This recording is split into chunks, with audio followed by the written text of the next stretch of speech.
پہلی بات تو آپ کو بتا دوں، یحییٰ آفریدی صاحب بحیثیت انسان اگر ان کو ایک جج کے طور پر، ایک انسان کے طور پر سمجھا جائے، ہی از دی فائنسٹ جج، بہت اچھا جج ہے، لیکن انٹلیکچولی کمپٹنس، ذہانت کے حوالے سے جسٹس منصور علی شاہ صاحب آج تک اس طرح کا کمپٹنٹ جج ہم نے سپریم کورٹ میں نہیں دیکھا. آج تک کی بات کر رہا ہوں، اتنا کمپٹنٹ جج. مگر جو آپ کانسٹیٹیوشنل فیصلے ہیں یا جو کمپٹنس ہے یا جو فٹنس ہے، منصور علی شاہ صاحب کے مقابلے میں یحییٰ آفریدی صاحب اوپر نہیں ہیں، ان سے نیچے ہیں، سینئرٹی میں بھی نیچے ہیں اور کمپٹنس کے لحاظ سے بھی نیچے ہیں. تو لہٰذا اس متنازع فیصلے کی ہم مخالفت کر رہے ہیں آن دی principal ground, principle of seniority, آئین کے تحت، قانون کے تحت، سپریم کورٹ کی ججمنٹ کے تحت جو سینئر موسٹ جج ہوتا ہے، ہی از دی نیکسٹ چیف جسٹس. آپ کو یاد ہوگا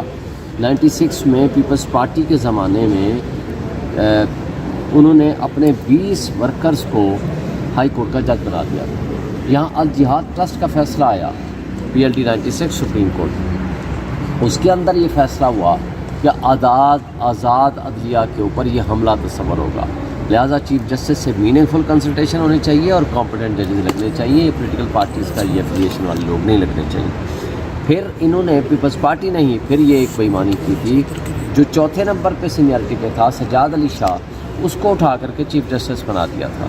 جب سجاد علی شاہ کے خلاف پھر سارے جج بیٹھ گئے اور انہوں نے ایک ججمنٹ دی جو ملک اسد ججمنٹ ہے 1998 میں، انہوں نے کہا نہیں جو سینئر موسٹ ہوگا دی نیکسٹ چیف جسٹس. اس دن سے لے کر 2010 تک اس پرنسپل کے تحت سینئر موسٹ کو چیف جسٹس بناتے رہے. 2010 میں اسی مسلم لیگ نون اور پیپلز پارٹی نے مل کے جو 18th امینڈمنٹ کی، اس کے اندر آئین میں ڈال دیا کہ جو سینئر موسٹ ہوگا he will be the next chief justice. اب اس کا نقصان کیا ہے؟ صرف یہ نہیں ہے کہ یہ ایک یحییٰ آفریدی کا کیس ہے، نقصان اس کا یہ ہے کہ ہر جج اب یہ جو ہے وہ کوشش کرے گا کہ ہم انڈیپینڈنٹ فیصلے نہ دیں، حکومت کی خوشنودی حاصل کریں تاکہ ان کا نام بھی آ جائے کہ چیف جسٹس کی لسٹ میں، اور پھر کانسٹیٹیوشنل بینچ اس کے علاوہ ہوں گے. تو یہ جو بے ایمانی انہوں نے کی ہے، یہ بے ایمانی پہ، بدنیتی پہ ان کا فیصلہ ہے، یہ سپریم کورٹ کو تقسیم کرنے کے مترادف ہے، یہ سپریم کورٹ کے اندر تفریق پیدا کرنے کے مترادف ہے. تو یہ جان بوجھ کے انہوں نے ایسی مستی کی ہے تاکہ لوگوں کو لالچ دے سکیں، ججز کو لالچ دے سکیں، اور اسی وجہ سے ہم اس کو ٹوٹلی ریجیکٹ کرتے ہیں، بحیثیت وکیل بھی، بحیثیت پارٹی ورکر بھی. PTI کے طور پر بھی ہم اس کو ریجیکٹ کرتے ہیں اور بطور وکیل رہنما کے طور پر بھی ہم اس کو ریجیکٹ کرتے ہیں. ہم اس کو کسی صورت نہیں تسلیم کرنے کو تیار. ہم یہ سمجھتے ہیں کہ ہم یہ ریکویسٹ کرتے ہیں جسٹس یحییٰ آفریدی سے کہ وہ اس پہ ریفیوز کر دیں. وہ ریکویسٹ ہماری ان تک آپ کے ذریعے میں توسل سے پہنچا رہا ہوں، ان کو چاہیے کہ وہ ریفیوز کریں تاکہ جو سینئر موسٹ 3 ججز ہیں اس میں جسٹس منصور علی شاہ صاحب کو بطور چیف جسٹس بنایا جائے. سر، جسٹس منصور علی شاہ کو یہ کہا جا رہا ہے کہ PTI نے ڈسکریڈٹ کیا ہے. وہ جو فیصلہ آیا ہے ابھی مخصوص نشستوں کا، اس کے اوپر جب خان صاحب نے جو ہے وہ مور لگا دی کہ ہم لوگ یہ فیصلہ جو آیا ہے اس کے اوپر ہم جسٹس منصور علی شاہ کے ساتھ کھڑے ہیں، اور اس کے بعد بھی ملاقاتوں میں انہوں نے کہا آگے پیچھے، لیکن یہ جو اس ٹائم سچویشن تھی اس میں یہ کہا جا رہا ہے کہ PTI نے ڈسکریڈٹ کیا ہے. بدماش، بے ایمان، کرپٹ ٹولہ فارم 47 کے پیداوار جو اس وقت مسلط کیا گیا ہے، ڈاکہ زنی کے ذریعے وجود میں آنے والی ان کی جو حکومت ہے یا جو پارلیمنٹ میں بیٹھے ہیں، ان بے ایمانوں کو کھٹک رہا ہے جسٹس منصور شاہ. کیوں کھٹک رہا ہے؟ اس لیے کہ 12 جولائی کو انہوں نے سپریم کورٹ کی مخصوص نشستوں کا فیصلہ دے دیا. ان مخصوص نشستوں کے فیصلے کے اوپر 2 دفعہ اس جو جرائم کی آماج گاہ الیکشن کمیشن آف پاکستان ہے، اس نے ابھی تک اس کو عمل درآمد نہیں کیا. اب آپ کو یاد ہے کہ 12 جولائی کو فیصلہ آتا ہے، 15 جولائی کو وہ تارا اٹھ کے کہتا ہے کہ ہم PTI پہ پابندی لگا رہے ہیں اور آرٹیکل 6 لگا رہے ہیں. ان کی بدماشی آپ یہاں سے آپ اندازہ لگاؤ، اس کے پیچھے ان کے ساتھ اسٹیبلشمنٹ ناراض ہے، چونکہ اسٹیبلشمنٹ نے مسلط کیا ہے ان فارم 47 والوں کو. ان فارم 47 والوں کے ساتھ ان کا گٹھ جوڑ ہے، وہ جو ناجائز تعلق ہے اور پیچھے کٹ پتلیوں کے پیچھے وہ کھڑے ہو گئے ہیں، انہی کی وجہ سے یہ سارے پرابلم ہیں. اور اصل بات یہ ہے کہ ہم تو آئین کے ساتھ کھڑے ہیں. آئین یہ کہتا ہے کہ جو سینئر موسٹ ہوگا he will be the next chief justice, اور جو انڈیپینڈنٹ ججز ہوں گے ہم ان کی تو تعریف کریں گے، ہم کہیں گے کہ جو انڈیپینڈنٹ ججز ہیں. اچھا مجھے بتا دیں، جب پچھلے سال جسٹس منصور علی شاہ صاحب نے اختلاف کیا، پٹیشنز ڈسمس کی ہماری، اور کہا کہ نہیں کوئی 90 ڈیز والا الیکشن کے خلاف فیصلہ دیا، ان کی نظر میں اس وقت وہ فرشتے تھے.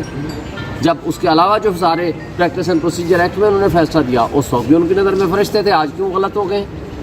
یہ ساری ان کی بدماشی ہے، اس کے علاوہ کچھ بھی نہیں. اچھا سر، تنقید کی جا رہی ہے کہ اگر علی امین گنڈا پور پی ٹی آئی کے جو ورکر تھے ان کو دھوکہ نہ دیتے اور ڈی چوک پر آ کر بیٹھ جاتے، دھرنا دیتے، تو یہ ترامیم منظور ہی نہیں ہونی تھی. پہلی بات تو یہ ہے کہ دھرنے کا اعلان کس نے کیا تھا؟ دھرنا تو تھا ہی نہیں. اٹ واز اے پروٹیسٹ ہم نے کامیاب کرایا. ہزاروں کی تعداد میں لوگ نکلے اور وہ بدماش وزیر کہا کرتے تھے وہ اٹک پل کراس کر کے دکھائے. نہ صرف اس نے اٹک پل کراس کیا، وہ ڈی چوک تک پہنچا. دیکھیے پروٹیسٹ تھا نا، لیکن سر تھا تو حکم ثانی تھا نا خان صاحب کس نے. نے کہا ہے آپ کو کس نے بتایا؟ سر یہ اب آپ کے ہی لوگ اندر گئے تھے. حکم ثانی نہیں تھا. تین دن پہلے 4 دن پہلے مل کے آئے نا ساری لیڈرشپ، ہم خود مل کے آئے تھے پہلے. دیکھیں پروٹیسٹ تھا. پروٹیسٹ جو احتجاج ہوتا ہے وہ دھرنا نہیں ہوتا. جو وہاں بیٹھنا تاحکم ثانی کا مطلب ہے کہ روز پروٹیسٹ ہوگا، یہ نہیں تھا. خان صاحب نے کہا تھا 1 دن لگے، 2 دن لگے، 3 دن لگے، ڈی چوک پہنچنا ہے. کارکنوں کو چھوڑ کر دیکھیں وہ پہنچے. لہٰذا اس کی تفصیلات کی میں بہت ساری باتیں ہو چکی ہیں. اختلاف کس بات پہ ہوا تھا آپ کو یاد ہے؟ خان صاحب نے کیوں کہا تھا کہ 2 دن 3 دن بھی لگے آپ ڈی چوک پہنچے؟ کہ جب راولپنڈی کا احتجاج تھا، ابھی وہ وہاں موٹر وے. اختلاف کس بات پہ ہوا تھا آپ کو یاد ہے؟ خان صاحب نے کیوں کہا تھا کہ 2 دن 3 دن بھی لگے آپ ڈی چوک پہنچے؟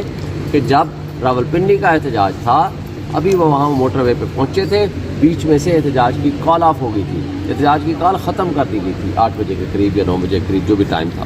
تو انہوں نے کہا کہ نہیں، ان کو راولپنڈی تک پہنچنا چاہیے تھا، لہٰذا انہوں نے کہا ڈی چوک پہنچے، وہ لہٰذا پہنچ گئے تھے. جب ہم دھرنے کی کال دیں گے تو اس وقت دھرنا ہوگا، انشاءاللہ بیٹھیں گے. شعیب سے ابھی جو کال دی تھی گزشتہ علی امین گنڈا پور اور لیڈرشپ کی جانب سے، اسلام آباد، راولپنڈی اور باقی شہروں میں بھی یہی صورتحال تھی. سوشل میڈیا پہ تو نظر آ رہی تھی، لیکن گراؤنڈ پہ ورکر نہیں نکلا. ابھی دوبارہ کال دی ہے، ورکر جو ہیں اس کال کا مذاق اڑا رہے ہیں. پی ٹی آئی کے ورکر ہیں یہ لوگ، اور پی ٹی آئی کی جتنی بھی قیادت ہے ان پر تنقید کی جا رہی ہے. اس کو آپ کیسے ہینڈل کریں گے؟ کیسے لوگوں کو نکالیں گے؟ پی ٹی آئی کے کل سلمان اکرم راجہ نے، یا آج صبح شاید میں پڑھ رہا تھا اس کی ٹویٹ، بڑی اچھی بات کی. دیکھیں پی ٹی آئی میں بھی ہم نے لیڈرشپ نے سوشل میڈیا کے ذریعے اس پارٹی کو نہیں چلانا. نکلو جی ابھی احتجاج پہنچو بغیر تیاری کے، ڈی چوک پہنچ جاؤ. یہ اس طرح کے جو لوگ کچھ کرتے ہیں، اس کے پیچھے بدنیتی بھی ہوتی ہے کچھ لوگوں کی. کچھ لوگ نیک نیتی سے کہتے ہیں، کچھ لوگوں کی بدنیتی ہوتی ہے. یہ ابھی سلمان اکرم راجہ کا میں سن رہا تھا، پڑھ رہا تھا ان کا ٹویٹ. دیکھیں لیڈرشپ نے فیصلے کرنے ہوتے ہیں اپنے دماغ سے، اپنے مائنڈ سے، اپنے حالات، واقعات اور سرکمسٹانسز کو مد نظر رکھ کے.